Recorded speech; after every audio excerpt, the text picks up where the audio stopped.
Hey guys, welcome back to Just Spoonful. My name is Evald, and this week is going to be a bit more of a different episode. We're not going to be doing too much cooking. We'll be talking about the tips and tricks I have learned since I started cooking roughly almost like 9 years ago. So I hope that these tips are going to help you to get better in the kitchen and feel more confident there as well.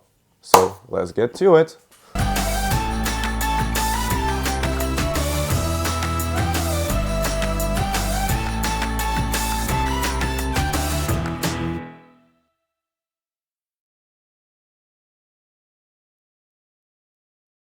First tip, or mostly like an advice, take care of your knives. This is my first knife that I was using in the kitchen. They're completely dull. And so how I do that is I use a sharpening steel. You can also use a sharpening stone, you have one, or you can just bring it to a professional sharpener. And which means if a blade is sharp, you're gonna have less chance of cutting yourself. Anyway, one more thing to know about the knives is don't wash them in the hot water, and never, never, never put them in a dishwasher, because that's the quickest way to destroy your knives. We all love them, we eat them a lot, so you need to know when to eat them, when they're ripe enough. So in supermarkets you sometimes can find the ones that are being sold as ready to go.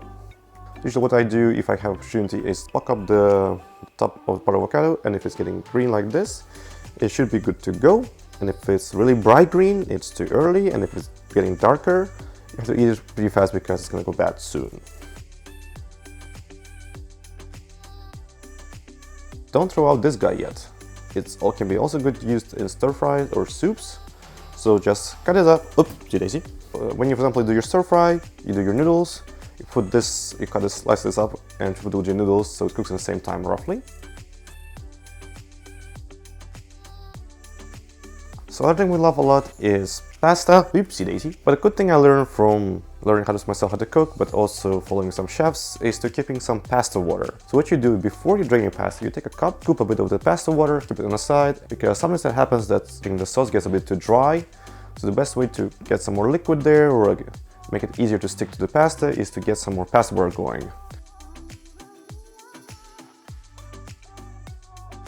Another thing I'm famous for is getting a lot of spices, because I love spice and love cooking them. But what I learned the hard way is to do inventory every 2 months or ish, something like that.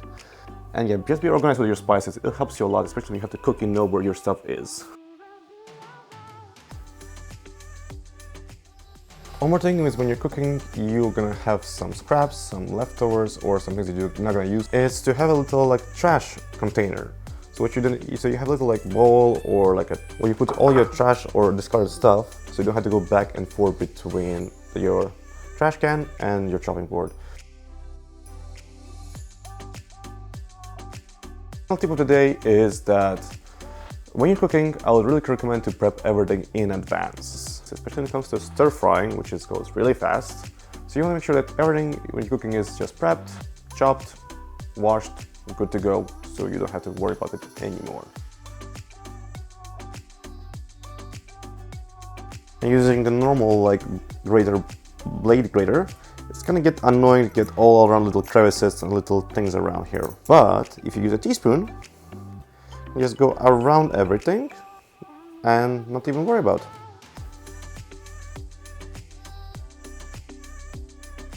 And one more tip to get you better at cooking and knowing your ingredients is, I would say, try to taste everything as much as you can without going into dangerous stuff like tasting raw meat and chicken. We don't want that, of course. And when it comes to vegetables, it would be a good idea, for example, to see how they taste like and how they change.